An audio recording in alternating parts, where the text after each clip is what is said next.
Welcome, everybody. We're thrilled you're here with us today. Thanks for joining.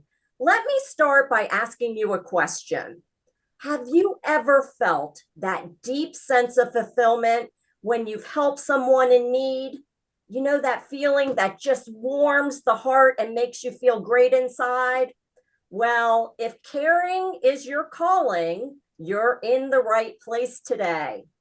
I'm thrilled to introduce you to 1Heart Caregiver Services, a franchise opportunity that not only lets you turn your passion for helping others into a great business, but also makes a lasting impact on your community. Welcome to What's Your Next. This is the go-to podcast for aspiring business owners who want to get to the next level, escape the rat race, and give their middle finger to the corporate 9-to-5. If you want financial freedom, work-life balance, and the business of your dreams, you're in the right place. Dave and Stacy Riska, husband-wife franchising duo, openly share their successes, failures, and lessons learned in franchising, business ownership, and working with your spouse.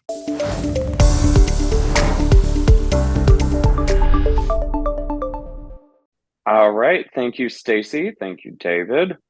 Hold on. Just got to do the technical stuff and share my screen. Yes, so I am the Director of Franchise Sales and Development for 1Heart Caregiver Services. I've been with them for coming up on 3 years. It's a great organization, great franchise run by really caring people. And I know a lot of franchisors will say that, but I truly believe that we are run by wonderful people. Today, I'd love to kind of give you a brief overview on what 1Heart is. I'll talk about our origin story. I'll talk about our the company itself, what our franchisees are doing, why you should choose the senior care industry, our model and structure, the territory size and availability, startup costs, and then lastly, how much our franchisees are making. I know that's what you all want to know, and the process and timeline. So our CEO and founder, Belina Calderon-Nurnberg, started this company actually out of a painful chapter in her life. Her mother became ill back home. She and her 6 siblings all lived abroad and had to find caregivers for her mother. And, you know, out of this painful chapter, she learned a lot about caregiving. She learned a lot about what people, especially families, want from a caregiver and want from the organization. These are very important things when you are faced with this yourself. And so out of this, she started 1Heart Caregiver Services back in 2003. And we began franchising about a decade later in 2014, awarded our first franchise in 2015. We started in Los Angeles, California, and we have kind of radiated out from that. Stacy mentioned that we placed one of her candidates in the Maryland area. That was a big one for us to start moving to the East Coast. Subsequently, we have sold territories in Florida and moving around throughout California, coming soon, hopefully to Texas and Washington. We're moving quickly, and we're excited to see our trajectory. So what is 1Heart Caregiver Services? So we are a non-medical home health caregiving service. So this means we are not doing, you know, any kind of medical intervention. Our caregivers are really there to be companion care, provide respite care, all the way up to around the clock care, doing that that assistance with daily life activities so that seniors can live longer, happier, healthier, and on their own terms, which is a really big thing for seniors. This is a purpose-driven franchise. I know a lot of franchises say that, but this really is a franchise that you can feel good about at the end of the day. You feel like you are providing a necessary service to your community. And it's also positioned great because the silver tsunami is coming. By the end of, by 2031, all baby boomers will be 65 plus. So this is a huge generation that is going to be stretching the needs of the healthcare system for the foreseeable future. So this is really something you do want to be poised to take advantage of. I'll go over our franchise model and structure really quickly. There are two key roles here. There's going to be a salesperson called a client care manager, and then there's going to be a human resources element. We call that a staffer. Both of these positions are going to be full-time. Often they are filled by the franchisees themselves, but it is possible to hire out these roles as well. The client care manager, they are going out into the community. This is a highly mobile job. That's why I have a little picture of a wrapped car. That is something you can optionally do for your franchise. And then you're going to have caregivers underneath these two roles that are really the driver of this business. The caregivers are the ones that are going to be going out into the seniors' homes, or more often senior assisted living facilities, and providing that non-medical care. Caregivers are W-2 employees, quickly to know that. Also, you will need to have a small office space to conduct interviews, trainings, etc. for your caregivers. Semi-passive ownership is a possibility with this franchise. You'll have to talk to me about how that would look in terms of your particular situation. And one last thing that I think is a really lovely aspect of this industry is that the franchisee doesn't necessarily need to be a long-term resident of the community that you want to set up your business in. This is something that, people want to know, that you can provide a reliable caregiver that is that has integrity and that will treat their senior like family. They don't care if you've known what the hospital was called 40 years ago. That's completely irrelevant in this industry. So it's a nice one for people that have maybe relocated or want to in order to open this business. Our territories are based on zip codes.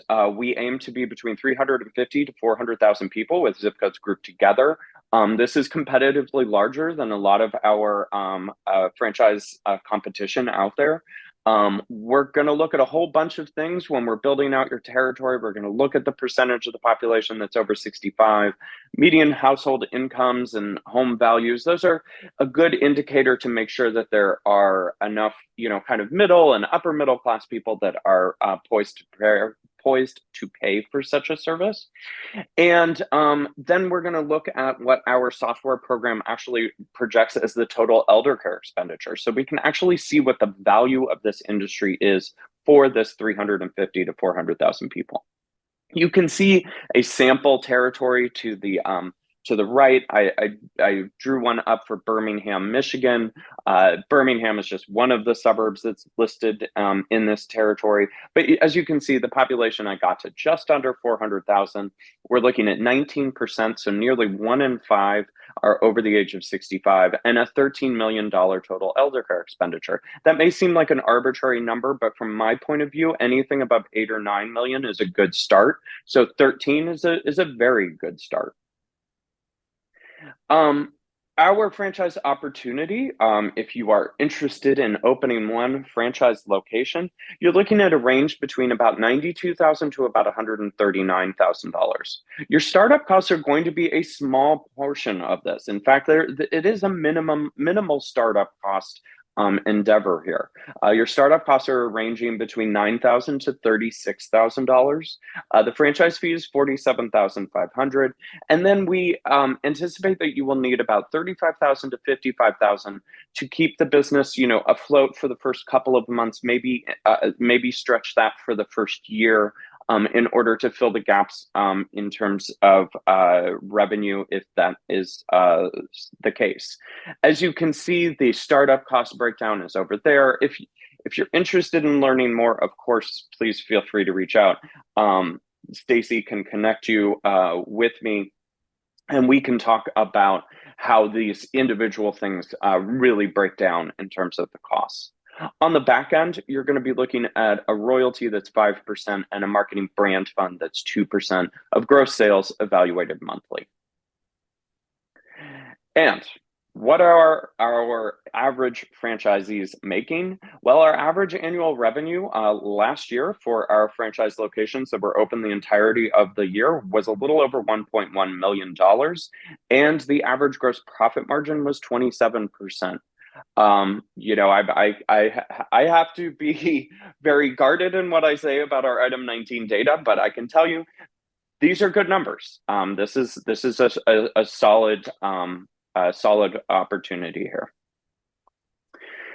Really quickly, the discovery process with us, it really starts with the FDD. We really need you to be comfortable with that. That's what I'm here for. I am here to explain any single part of it, all the way down to the tiniest little detail. No detail is insignificant when we're talking about an FDD. So you want to make sure that all your questions are answered before you take the next steps into signing a franchise agreement. I highly encourage you to consult legal counsel in terms of finding out more about the FDD, or having legal counsel ask me questions. That's what I'm here for. And throughout the discovery process, there are a lot of things that we will do together. Some you do on your own. Franchisee validation calls are awesome because you get to talk to our franchisees and hear from them firsthand what the experience is like, not only with 1Heart, but with the business, the flow of business, how long their return on investment was. You can ask them all those questions that I can't legally answer. And you will also find out that our franchisees are some of the nicest people. I know a lot of franchisors say that, but our franchisees are really charming people that are, there is this we're all in this together kind of feeling that you get with our franchisees. You can see the other things that you would be doing in the discovery process. There is a virtual meet and greet. It's kind of like a two-way interview with our leadership team. We want you to interview us just as much as we will be interviewing you. There's some kind of necessary things that we have to do, like background checks and credit checks, creating a business entity and business checking account. And then it culminates in a discovery day and a contract signing if you choose to go the whole way.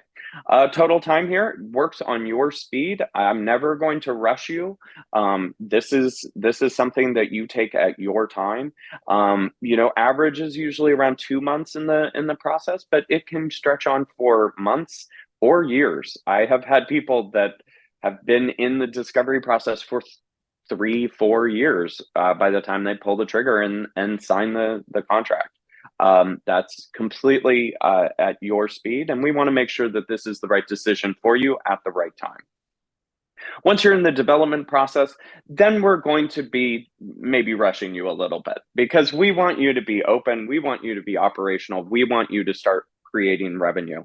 And the biggest hurdle here is going to be the home care license. Every state has its own license. Every state has its own license process. Some of them are much easier than others.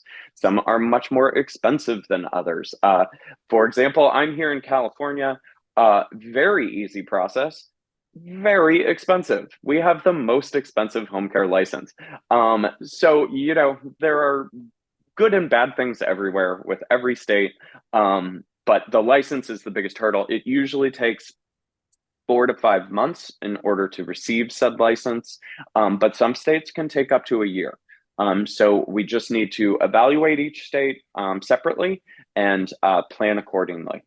We're going to work on once your license is close to being received, we're looking at scheduling your 5-day in-person training in our offices here in Los Angeles. So if you're in the Northeast and it's cold, let's do this in January, February, where it's lovely here in LA. So we can try to plan that as well as we can. And then there are other things that we'll be working on throughout this process in order to get you ready to go out and start servicing clients in your community. That can take 2 to 12 months. The average here is about 5 months.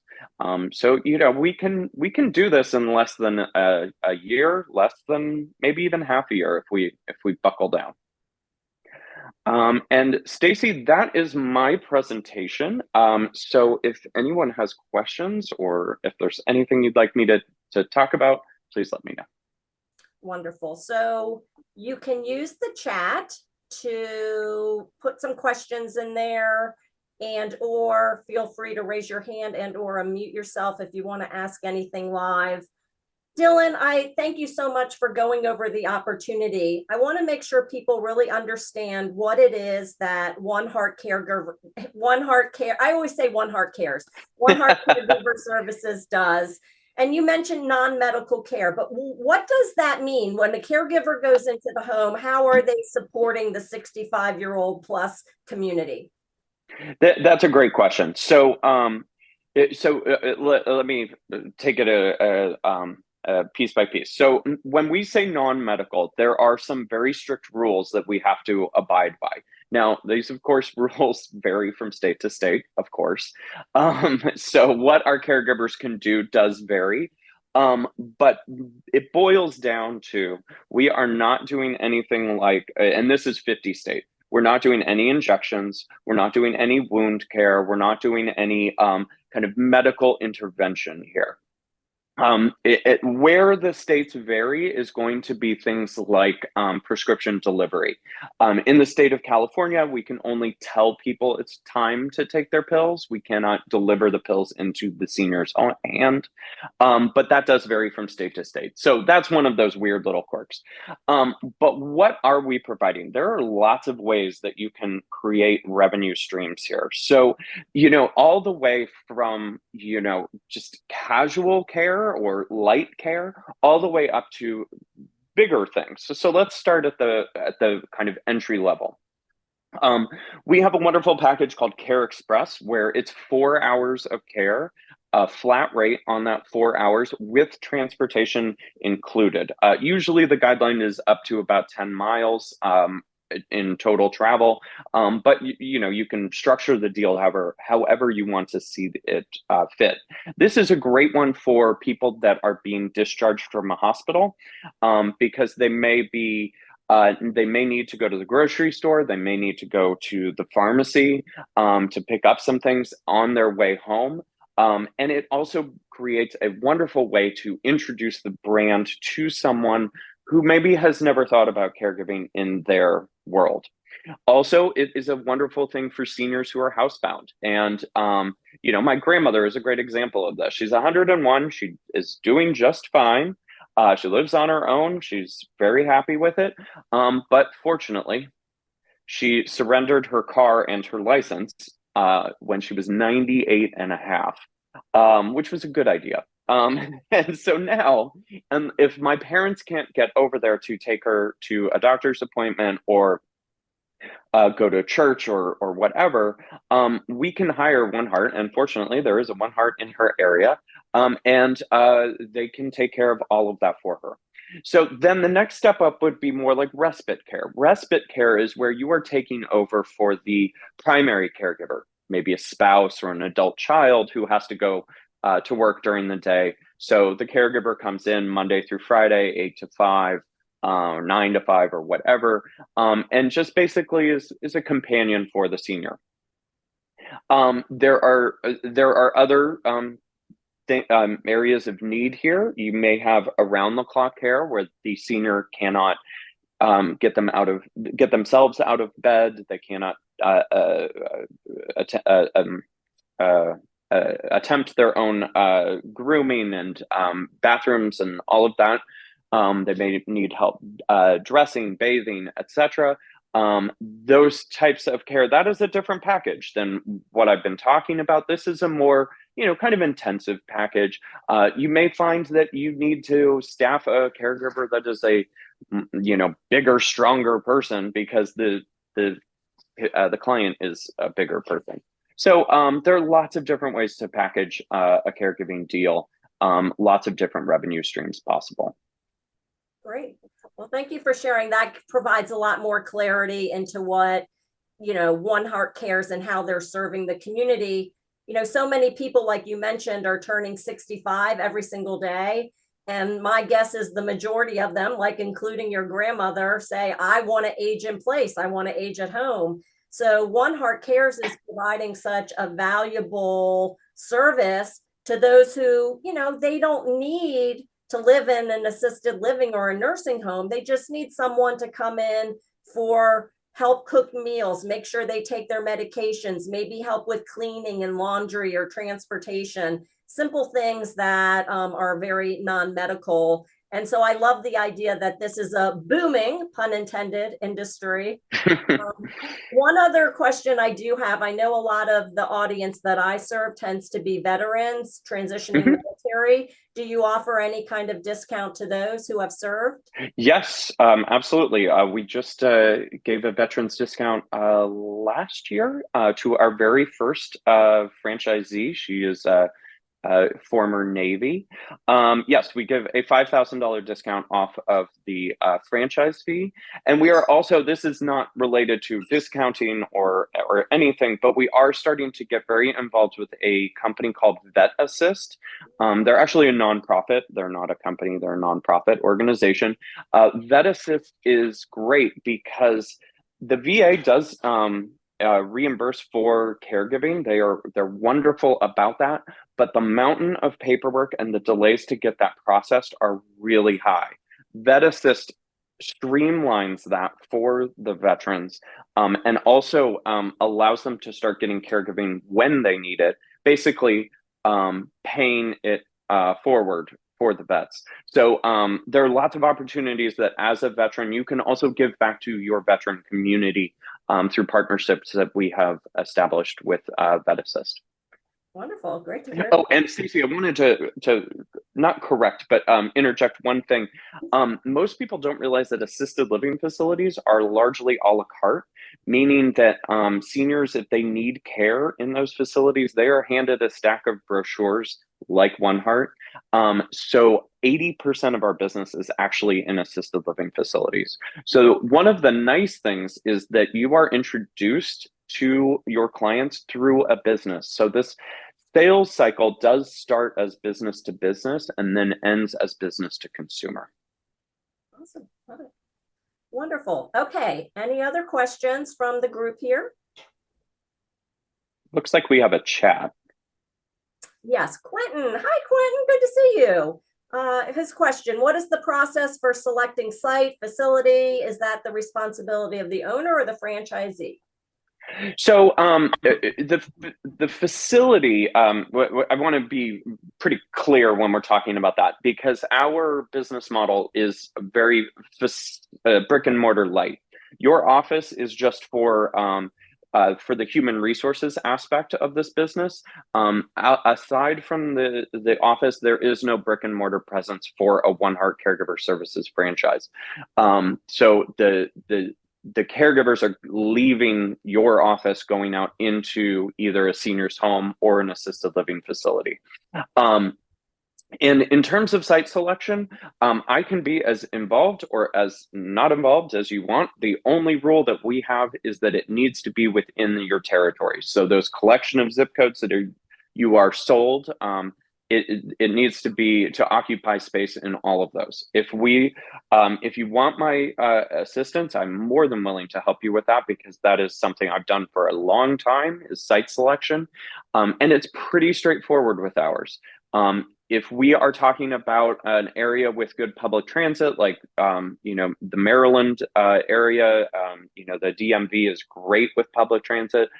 We're going to want to make sure that this office is on some sort of bus route or train line, because that's how the majority of caregivers are going to come to you. So you want to make sure that you're in an area like that. If we're talking about an area that like Texas is a good example of this, car ownership is a lot higher in Texas.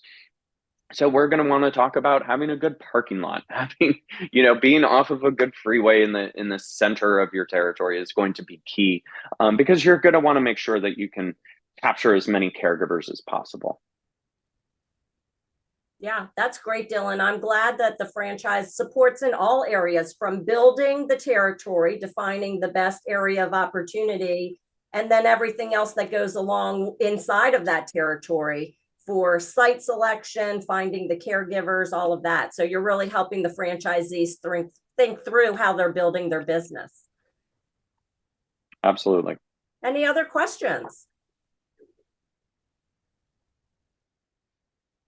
Okay, so you're probably thinking what's next, and you might have more detailed questions that you want to address with myself and or with Dylan. So if you'd like to take a deeper dive into 1Heart Caregiver Service, you see our information is on the screen. Feel free to reach out to us, email, phone, text, even our website, and let us know if you're interested to learn more and be connected to Dylan so you can get your questions answered. If after today's session, you've taken a look, but you're kind of like, I'm not sure that's the right one for me, but I'm open to exploring other options. Great, reach out to us. With 4,000 franchises, we want to help you find the one that's the perfect fit for you. So last opportunity, any last minute questions we can answer for you? Okay, then I want to say thank you for joining us today, being open to learning and exploring, and hope to see you next time. Make it a great day, everybody. Bye-bye. Thank you, Stacy and Dave.